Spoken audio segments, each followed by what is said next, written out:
ഇപ്പം രണ്ടാമത് ഇതിലേക്ക് ഇങ്ങനെ കുറേശ്ശെ പിന്നെയും ചുവട് വെച്ച് വന്നുകൊണ്ട് നിൽക്കുന്ന സമയത്താണ് ഇതിൻ്റെ കാര്യങ്ങൾ മനസ്സിലാവുന്നത്. പല സ്ഥലത്തും ഇതിനെ പറ്റി പല നെഗറ്റീവും സമയത്തിന് വരില്ല.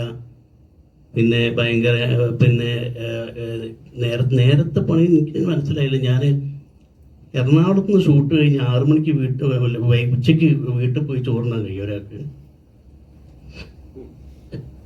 വീട്ടിൽ പോയിട്ടേ ഭക്ഷണം കഴിക്കുള്ളൂ. അങ്ങനെയൊക്കെ പല പ്രശ്നങ്ങൾ അത് ഞാൻ ഇപ്പോഴാണ് ഞാൻ വിചാരിച്ച സ്വാഭാവികമായിട്ട്. കാരണം നമ്മളെ കൊറോണയ്ക്ക് ശേഷം സിനിമകൾ മാറി, ഹ്യൂമറിൻ്റെ പരിപാടികളെ മാറി, നമ്മൾ ചെയ്ത ഹ്യൂമറൊന്നുമല്ല ഇപ്പം. അപ്പം അതുകൊണ്ടൊക്കെ ആയിരിക്കും. എന്നാലും തീരെ ക്ലീൻ ഔട്ടായി പോകുന്ന ഒരു ഇതുണ്ടല്ലോ. അപ്പോഴാണ് ഞാൻ ഇതിനെ പറ്റി അന്വേഷിച്ചപ്പോൾ പല സ്ഥലത്തും ഭയങ്കരമായിട്ട് നെഗറ്റീവുകളാണ് ഞാൻ ഈ പരാതി കൊടുത്തതിന് ശേഷം ഉണ്ടായത്. അപ്പം ആളാരാന്ന് ഞാൻ പറയണ്ടല്ലോ, നിങ്ങൾക്ക് എല്ലാവർക്കും അറിയാം. ഞാനിപ്പോൾ ഇന്ന് അത് ഒരു ചാനലിൽ പറഞ്ഞിട്ടുണ്ട് ആളാരാണെന്ന്.